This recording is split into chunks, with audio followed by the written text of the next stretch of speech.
I've just been finishing one of my favorite Hello Kitty quilts, and it's the second one I've made, the exact same one. I copied it.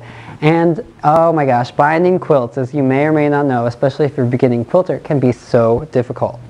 Well, this one has a little bit of imperfection here and there, so I thought it would be a really good time to use my yarn couching foot. And I found this really great shiny tinsel thread, and I'm so excited to use it. It's going to feed right through my yarn couching foot. But I just thought I would show you how to go ahead and get ready to attach some yarn with your couching set. So what you do is attach all the little guides to your machine, and in the back, these are removable and they come with the yarn couching kit. But make sure you use the one that comes or proprietary to your machine.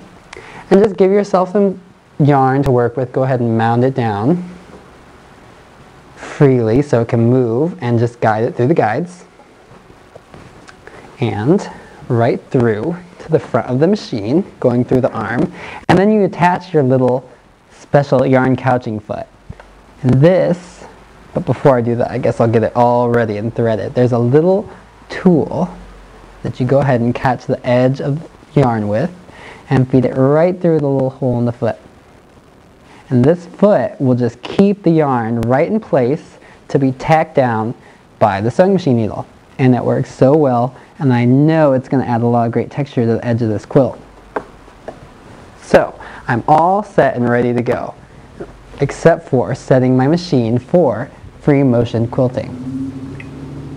So I'm going to go ahead and hit free motion spring action, hit OK, and slowly start to couch. Now what I'm going to do is move the binding in a zigzag pattern. And you can see it's going to sew my locking stitches, and now I can start to move.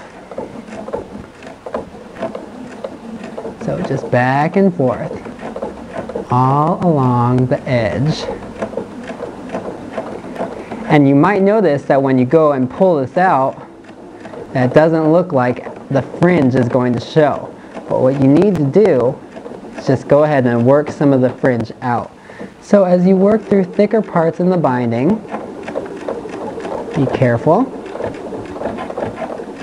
go slow. Just go ahead and go in a nice zigzag motion up and down.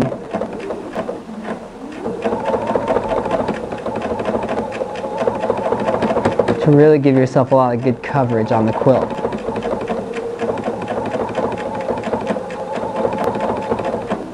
But just to show you what it's going to look like, I'll go ahead and stop right there and pull and see you have all this, but then work some of that fringe out with your fingers. You can see what a nice effect that's going to give to the edge. But anyways, this is just another idea for binding your quilts, and for all my friends at favequilts.com, I'm really excited to show you something that I've been doing, a new idea. I thought I would decorate my binding, just because it wasn't so perfect. But this will make it fun, and I think it'll add a lot of interest to it. But anyways, it's a great idea for using some yarn in your yarn couching foot, and I hope you try it. Thanks.